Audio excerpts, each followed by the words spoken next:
ಬಾಂಗ್ಲಾದೇಶದ ಹಿಂದೂಗಳ ಮೇಲೆ ದೌರ್ಜನ್ಯ ನಡೆಸಲಾಗುತ್ತಿದೆ ಎಂದು ಆರೋಪಿಸಿ ಹಿಂದೂ ಸಂಘಟನೆ ಮಂಗಳೂರಿನಲ್ಲಿ ಪ್ರತಿಭಟನೆ ನಡೆಸಿತ್ತು. ಮೆರವಣಿಗೆ ನಡೆಸಿ ಮಿನಿ ವಿಧಾನಸೌಧದ ಮುಂದೆ ಪ್ರತಿಭಟನಾ ಸಭೆಯನ್ನ ಆಯೋಜಿಸಲಾಗಿತ್ತು.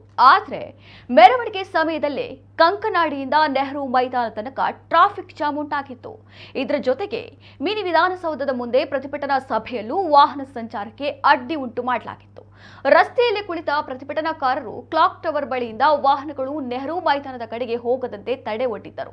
ಈ ವೇಳೆ ಪೊಲೀಸರು ರಸ್ತೆ ತೆರವು ಮಾಡಲು ಎಷ್ಟೇ ವಿನಂತಿಸಿಕೊಂಡರೂ ಕಾರ್ಯಕರ್ತರು ಜಗ್ಗಿರಲಿಲ್ಲ. ಇದರಿಂದಾಗಿ ಹಲವು ಸಮಯ ಟ್ರಾಫಿಕ್ ಜಾಮ್ ಉಂಟಾಗಿ ಕೊನೆಗೂ ನಿಧಾನವಾಗಿ ವಾಹನ ಸಂಚಾರ ಆರಂಭವಾಗಿತ್ತು. ಈ ಘಟನೆಯ ಕುರಿತಾಗಿ ಪ್ರತಿಭಟನೆ ಆಯೋಜಕರ ವಿರುದ್ಧ ಪೊಲೀಸರು ಸುಮೋಟೋ ಕೇಸ್ ದಾಖಲಿಸಿಕೊಂಡಿದ್ದಾರೆ.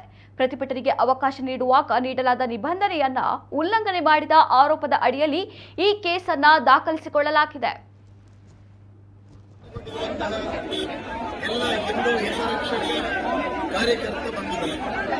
ಹಿಂದೂ ಸಮಾಜವನ್ನು ಎಚ್ಚರಿಸುವಂತಹ ಕೆಲಸ